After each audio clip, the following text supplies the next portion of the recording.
आप सभी लोगों का दशनन हिंदी में स्वागत है। आप देख रहे हैं हमारा नया पॉडकास्ट एक कहानी, जिसमें हम जेल जर्नलिज्म पुस्तक से लाए हैं एक कहानी जिसके लेखक हैं मनीष दुबे।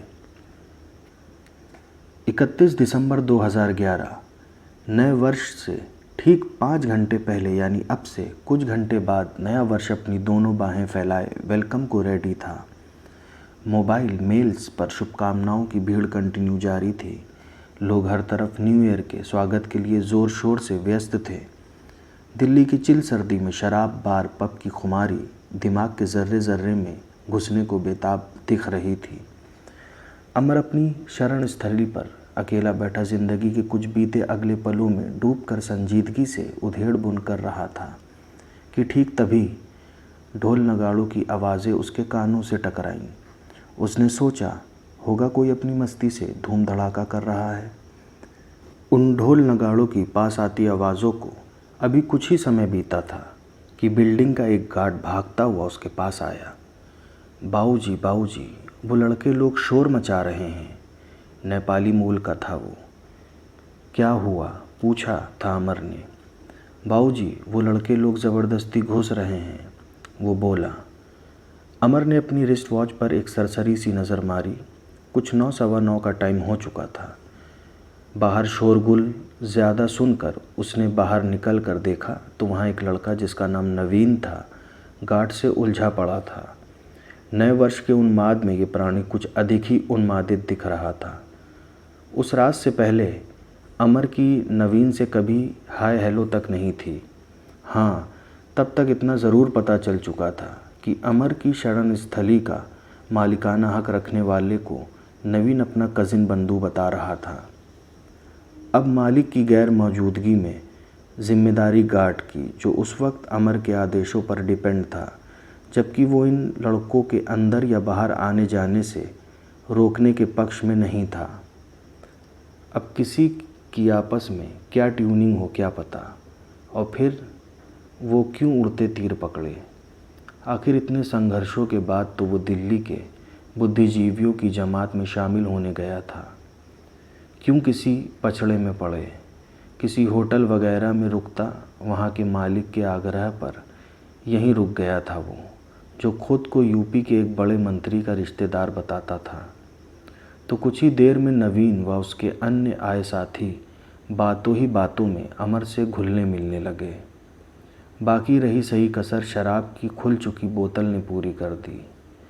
पैग दर पैग सभी अमर से मुखातिब होते हुए आत्मसात होने लगे। सब के सब अपनी अपनी मस्ती में नित नए सुरूर के साथ नए वर्ष के स्वागत को कमर सी कसते जा रहे थे। अब तक पौवा अद्धा बोतल ख़त्म हो चुकी थी। उसके बाद तो अनजान होकर भी उनके बीच का अननोनपन जाता रहा। घड़ी की सुइयां भी हौले हौले आगे आकर रात के 11 बजा चुकी थीं। शरीर के फूड टैंक ने खाने की इंटरनल डिमांड की, पर इतनी रात खाना था कहाँ। इतने में मुखिया जी यानी नवीन फिर उचक कर आगे आया और लगभग अपनी छाती में घूंसा मारकर, ओए मारे घर तो आएगा खाना, क्या दिक्कत मान रिया ओए, सभी से बोला। तो कुछ ने शराब पीने की अपनी अनवांटेड डिमांड बीच में दे मारी। आनन फानन में फिर से शराब लाई गई। वो तो चलो भला हो राष्ट्रीय राजधानी क्षेत्र में बसने वाले साहसियों का, जो दारू जैसी उपलब्धता के लिए आफ्टर 10 o'clock आसानी से अपनी मंडियाँ सजा लेते हैं। सभी बैठकर पीने लगे। चारों पौवे फिर ख़त्म हो गए। बोतल मिली ही कहाँ थी। तथाकथित मुखिया जी मतलब नवीन फिर खड़ा हो गया। अमर को एकाएक लगा कि मुखिया जी कहीं आज ही विधानसभा में अपना नामांकन न करा बैठे। ओए भैन की टेंट, मैं खाना लेने जा रहा हूँ। सबने रोका पर नवीन नहीं माना। आखिर बाइक निकाली गई। सभी गिरते पड़ते लोगों में एकमात्र अमर ही बचा था, जो ठीक से अपने पैरों पर खड़ा था। कारण उसका लिमिट में पीना रहा। तो लो भाई, सभी ने मिलकर उक्त लीडर साहब के साथ उसे ही भेज दिया खाना लाने। अमर उसके साथ बैठकर चला और नवीन ने अगला पहिया उछालते हुए बाइक आगे बढ़ा दी। अरे क्या कर रहे हो भाई, ठीक से चला नहीं तो पीछे आ जा, बड़बड़ाया था अमर उसकी इस हरकत पर। सॉरी भाई सॉरी बोलकर वो आगे चल पड़ा। कुछ दूरी तय करने के बाद अमर को नवीन ने अपने घर से 20-22 कदम की दूरी पर ही उतार दिया और ख़ुद बाइक सहित आगे बढ़ गया।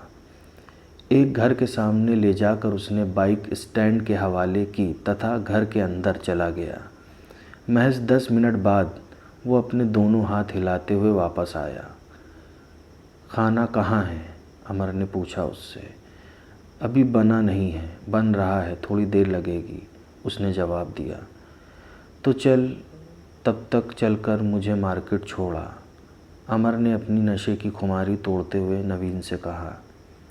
इतनी रात में भला कौन खाना बनाने लगा? मन ही मन खुद से सवाल दागा था अमर ने। खाना तो ना मिलना था और ना मिला ही, बल्कि उस रात अमर को वो मिला जिसकी उसने शायद ही कभी कल्पना तक की हो। मिला एक एक्सीडेंट, जिसे नवीन ने जानबूझकर किया या अनजाने में, ये भी उसे नहीं पता। उस वक्त उसके दिल में जो भी हो उसे वो ही जाने। उन दोनों की बाइक किसी अन्य बाइक से भिड़ गई थी। उनकी बाइक जिससे भिड़ी थी उसने भी पी रखी थी। नवीन ने उसकी तलाशी लेनी शुरू कर दी, जबकि उससे पहले उसे 2-4 हाथ लग चुके थे। अब वे दो, वो अकेला। हल्कापन होने पर वो सरेंडर हो गया। नवीन ने उसका मोबाइल निकाल लिया। अमर ने लगभग ज़बरदस्ती नवीन से उसका मोबाइल उसे वापस कराया। उस व्यक्ति ने कुछ हर्जाना भी नवीन को दिया। क्या लिए क्या दिए अमर को समझ नहीं आया और ना ही उसने समझने की कोशिश ही की। वो तो बस यथास्थान जाकर सोना चाहता था। बात आई गई हो गई। बिरला ही फ़लसफ़ा रहा था अब तक अमर की ज़िंदगी का भी। उसका खुद का माई सेल्फ काफ़ी कुछ रोचक होकर भी रोचक नहीं रहा। उसे तो बस कोई उसकी खुद की नाराज़ किस्मत वाले व्यक्ति के रूप में परिचित हो सकता है, जिसने हमेशा एक अच्छी शुरुआत या चल रही बेहतरीन पारी में 2-4 कदम चलने के पश्चात खुद की रूठी किस्मत के चलते हार दर हार का सामना किया था। वो कहते हैं ना कि किसी भी इंसान रूपी गाड़ी के 2 पहिए होते हैं, पहला कर्म और दूसरा भाग्य।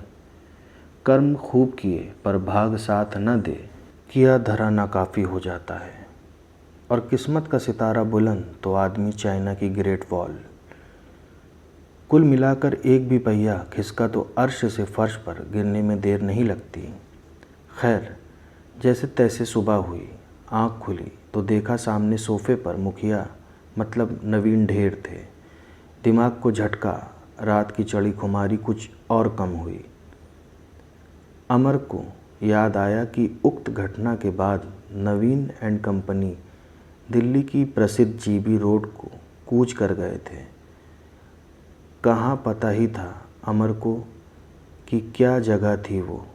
उसने तो बस नाम ही नाम सुना था इस बला का। दिल्ली में कई साल बिताने के बावजूद भी उसने आज तक मजाल थी जो इस जैसी किसी ऐरी गैरी जगह गया भी हो। सुबह 1 तारीख, न्यू ईयर का पहला दिन।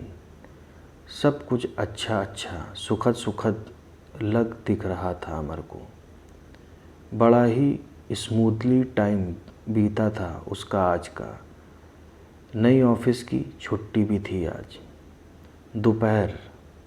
दोपहर के बाद शाम को एक पौवा लेकर खाना खाया और सो गया। वैसे भी इधर के दिनों में वो शराबखोरी की तरफ कुछ अधिक ही बढ़ चला था। शराब का आदी सा हो गया था अमर। कारण उसे अपने दिल को बेवकूफ़ बनाकर तसल्ली देने में इससे अच्छा कोई विकल्प सूझता भी नहीं था।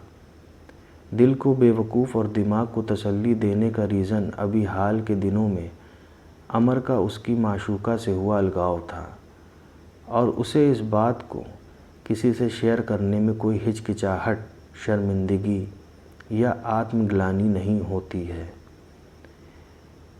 ये तो सभी के ही साथ होता है, पर कहीं न कहीं ये बात अमर के अंदर एक टीस सी क्रिएट कर गई थी, जिस टीस को अमर वाइन के इस्तेमाल से ही कुछ कम कर पाता था।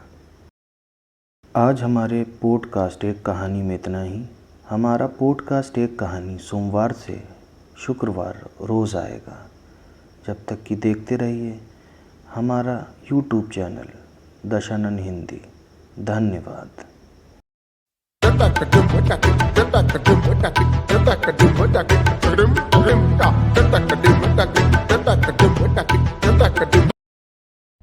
आप देख रहे हैं दशानन, देश का मीडिया।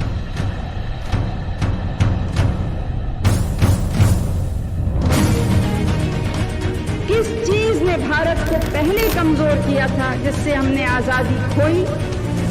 इंटरनेशनल प्रेशर पैदा करने की ताकत आज हिंदुस्तान में 100 करोड़ का देश है। दशानन का उद्देश्य है सत्ता और सिस्टम में छुपे भ्रष्ट नकाबपोशों को निरंतर उजागर करते रहने का। बनिए हमारी ताकत, ताकि आने वाले भविष्य को एक साफ माहौल में सांस लेने का मौका मिल सके। हमारे YouTube, Facebook, Twitter और Instagram पेज पर बढ़ाइए हमारी ताकत और देखते रहिए दशानन, देश का मीडिया।